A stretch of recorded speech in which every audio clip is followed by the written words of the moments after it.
your forecast first, sponsored by Matex Heating, Cooling, and Plumbing. Well, good evening, everyone, and thank you for joining us on your Wednesday night. Very similar conditions compared to the past few days throughout our Wednesday, but a little bit of a small system has been moving on into the area, consisting of some precipitation in the form of some flying flurries, but continuing to track east into Indiana, clearing on out of our viewing area, but still some slick spots on those roads, so be safe if you are going out and about tonight. Temperatures today, though, pretty seasonable for this time of year, into the low 30s. Still into the low 30s throughout our viewing area, except 29 degrees up in Bloomington. And these winds are still a little bit gusty tonight, around 10 to 15 miles per hour, making it feel a little bit cooler than that across the board here, feeling more like 25 in Champaign and 22 in Bloomington, with another seasonable day in store for your Thursday, but a little bit of precipitation in store for the ending of our work week. All more details on that coming up as WCIA 3 News starts right now. Now from WCIA 3 News. Used to be you just put a banner out in front of the fire station and people would drive by and show up and fill out an application. But that's not the case anymore, as stations across the state need volunteers. Federal investigators are still on the scene after a plane crash killed 3 in Sangamon County, when that site could be cleared. But the perception of crime is actually higher than the amount of crime that we have. Danville's mayor says that's one problem for the city's image, how he's setting the record straight. You're watching your local news leader.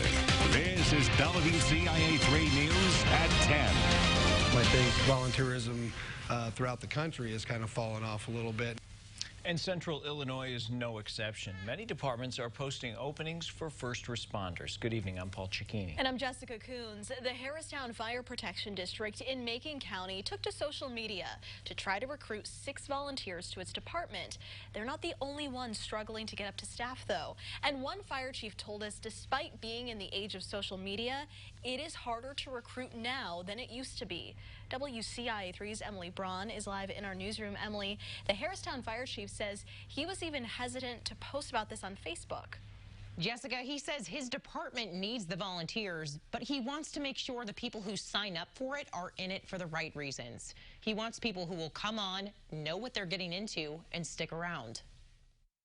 The Harristown Fire Protection District is in need of more help. Their fire chief didn't want to go on camera, but says he wants people to know this is mostly EMS work and you need to live close by. Because at the end of the day, it's just like he posted on Facebook.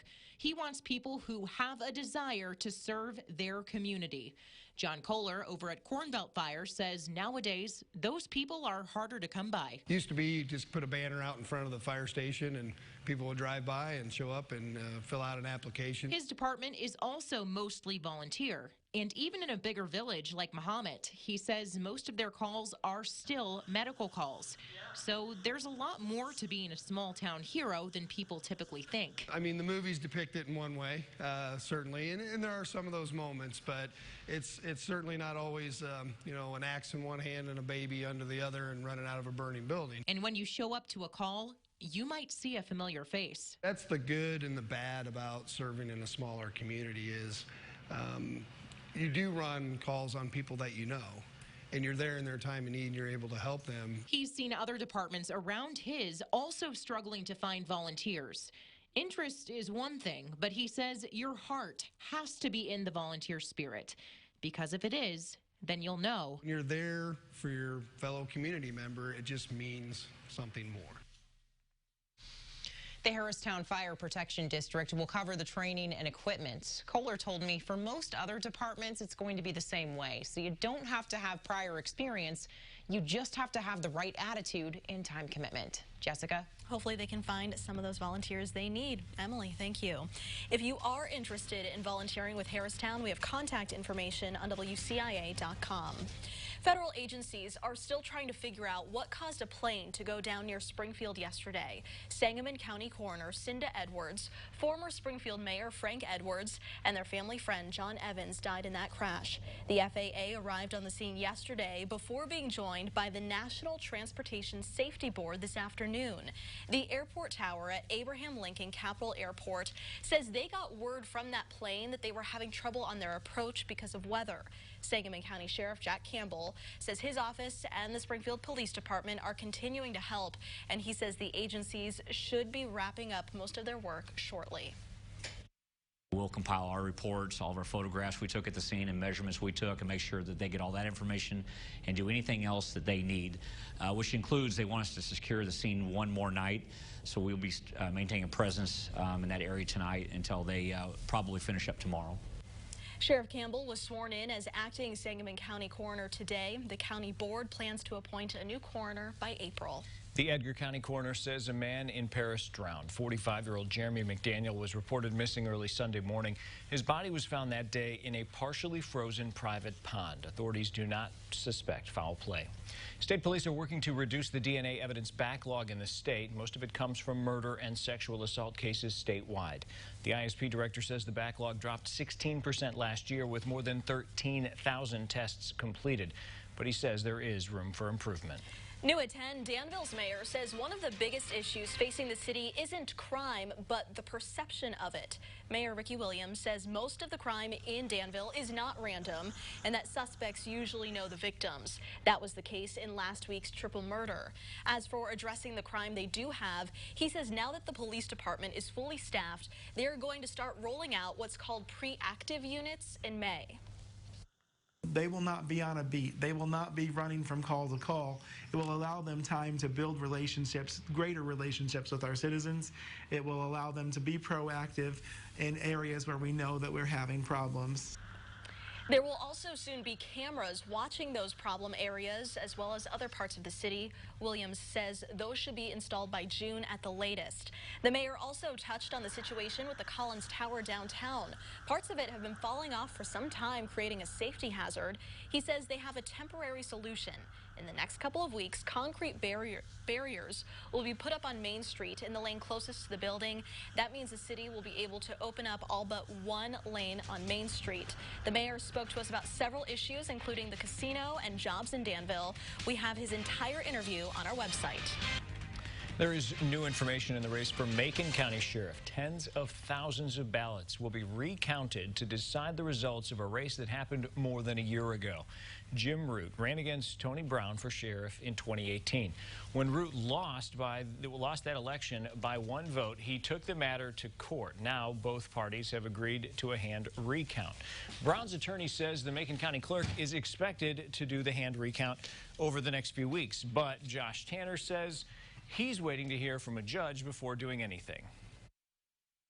Right now, we're just awaiting a judge's order on how to proceed with a recount, when to proceed with a recount, and the rules regarding how we will, handle the recount. So that's where we're at this moment. Tanner says if he gets an order from a judge to start the process, it'll take weeks to count over 40,000 ballots. We're continuing to follow developments with the Target 3 investigation in Champaign County. Tonight, we're speaking with a woman whose delinquent property taxes were sold in error. After months of anxiety, Anita Pilarski is breathing a sigh of relief, but says she won't be completely comfortable until she gets a final letter from the treasurer. I was relieved for the first time since October that I'm going to get my house back, and I know that the ball is rolling. Anita Pilarski is resting easier after learning the process is in motion to reverse the errant sale of her property taxes. When I read the letter, it was just like, okay, this is finally going to start to come back to my house. But she wishes it never made it this far. You may recall her taxes were paid in June, in full, before the county told her in October, and again in November they were late, before selling what it deemed to be delinquent taxes in December. Pilarski got a letter on Monday formally notifying her the sale was in error, along with an apology. He knew about it, or the county knew about it multiple times. They could have had this fixed easily, and I think that them dropping the ball a number of times just kept adding to my stress and adding to the frustration. And no, I don't feel that that is sincere. We didn't stop digging after talking to the deputy treasurer last week. We filed an open records request under the Freedom of Information Act to get additional information for administrative sales in error or a property sold for delinquent taxes.